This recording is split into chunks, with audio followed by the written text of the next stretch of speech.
यूँ तो मेरी समझ में दुनिया की 1001 बातें नहीं आती। जैसे लोग प्रातः काल उठते ही बालों पर छुरा क्यों चलाते? क्या यह पुरुषों में भी इतनी नजाकत आ गई है कि बालों का बोझ उनसे नहीं संभलता? एक साथ ही सभी पढ़े लिखे आदमियों की आंखें क्यों इतनी कमजोर हो गई है? दिमाग की कमजोरी ही इसका कारण है या और कुछ?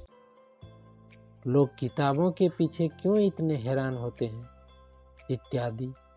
लेकिन इस समय मुझे इन बातों से मतलब नहीं। मेरे मन में एक नया प्रश्न उठ रहा है और उसका जवाब मुझे कोई नहीं देता।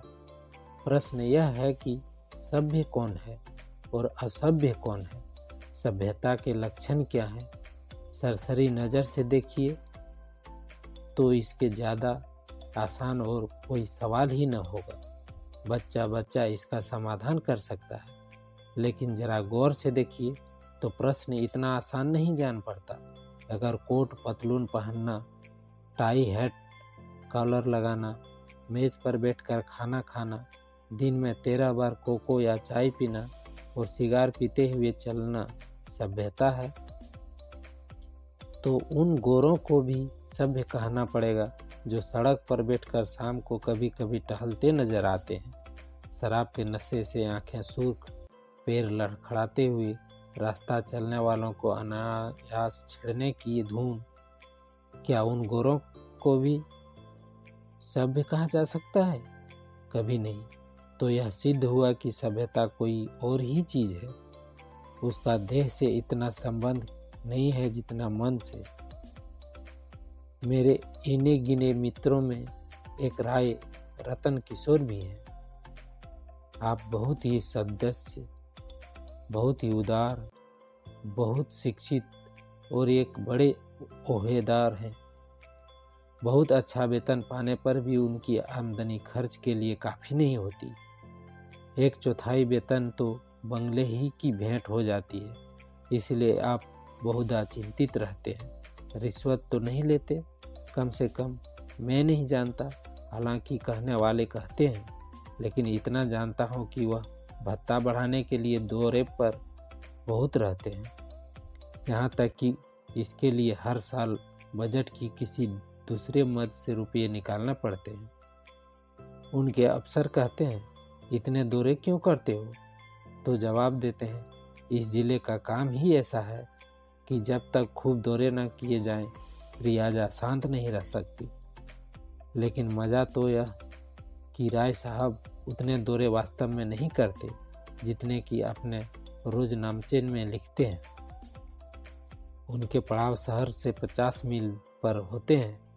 खेमे वहाँ गड़े रहते हैं, कैंप के अमले वहाँ पड़े रहते हैं और राय साहब घर पर मित्रों के साथ गपशप करते रहते हैं। पर किसी की मजाल है कि राय साहब को नेकनियति पर संदेह कर सके।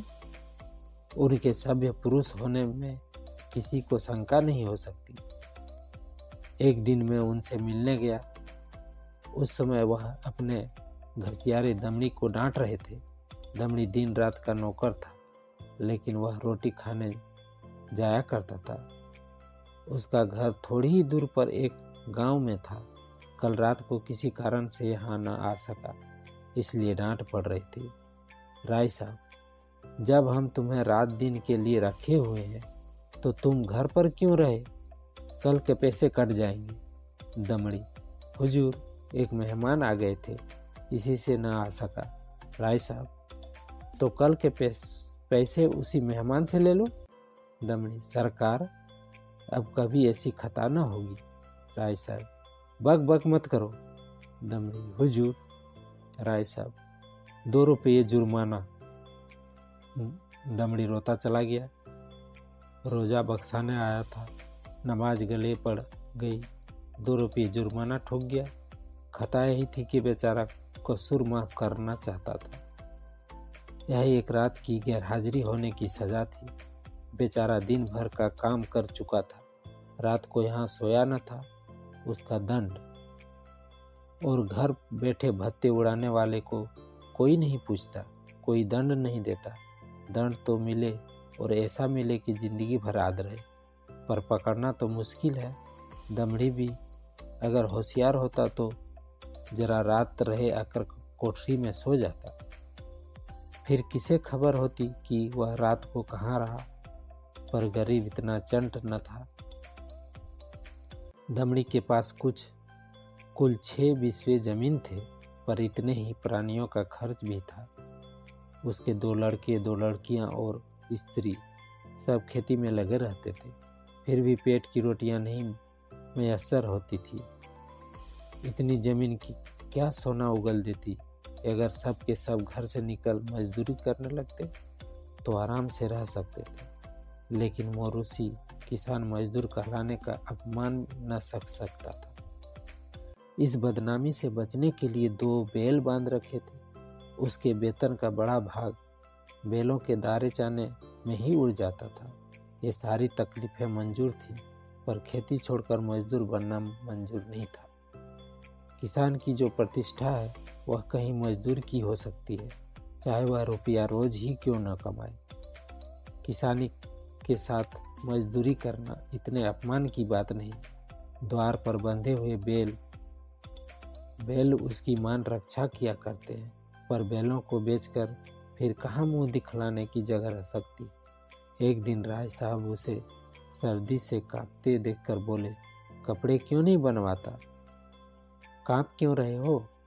दमड़ी, सरकार, पेट की रोटी तो पूरा ही नहीं पड़ती, कपड़े कहाँ से बनाओ? राय साहब, बैलों को बेच क्यों नहीं डालता? सैकड़ों बार समझा चुका हूँ, लेकिन न जाने क्यों इतनी मोटी सी बात तेरी समझ में नहीं आती। दमड़ी, सरकार, बिरादरी में कहीं मुंह दिखाने लायक न रहूंगा। लड़की की सगाई न हो पाएगी, टाट बाहर कर दिया जाऊंगा। इन्हीं हिमाकतों से तुम लोगों की यह दुर्गति हो रही है। ऐसे आदमियों पर दया करना भी पाप है। मेरी तरफ फिरकर, क्यों मुंशी जी, इस पागलपन का कोई इलाज है? जाड़ों में मर रहे हैं, पर दरवाजे पर बेल जरूर बांधेगी। मैंने कहा, जनाब, यह तो अपनी अपनी समझ है। राय साहब, ऐसी समझ को दूर से सलाम कीजिए। मेरे यहाँ कई पुस्तों से जन्माष्टमी का उत्सव मनाया जाता है। कई हजार रुपयों पर पानी फिर जाता है। गाना होता है, दावतें होती है, रिश्तेदारों को न्योते दिए जाते हैं, गरीबों को कपड़े बांटे जाते हैं। वालिद साहब के बाद पहले ही साल मैंने उत्सव बंद कर दिया। फायदा क्या? मुफ्त में 4-5 हजार की चपत खानी पड़ती है। सारे कस्बे में बावला मचा, आवाज़ें कसी गई। किसी ने नास्ती कहा, किसी ने ईसाई बनाया, लेकिन यहाँ इन बातों का क्या परवाह। आखिर थोड़े ही दिनों में सारा कोलाहल शांत हो गया। अजी बड़ी दिल लगी थी। कस्बे में किसी के यहाँ शादी हो, लकड़ी मुझसे लें, पुश्तों से यह रस्म चली आती थी। वालिद तो दूसरों से दरख्वास्त मोल लेकर इस रस्म को निभाते थे। थी हिमाकत या नहीं, मैंने फौरन लकड़ी देना बंद कर दिया। इस पर भी लोग बहुत रोए धोए, लेकिन दूसरों का रोना धोना सुनूं या अपना फायदा देखो। लकड़ी से कम 500 रुपये सालाना की बचत हो गई। अब कोई भूल कर भी इन चीज़ों के लिए दिक करने में नहीं आता। मेरे दिल में फिर सवाल पैदा हुआ, दोनों में कौन सभ्य है? कुल प्रतिष्ठा पर प्राण देने वाले मूर्ख दमड़ी, या धन पर कुल मर्यादा को बलि देने वाला राय रतन किशोर? राय साहब के इजलास में एक बड़ी मार का मुकदमा पेश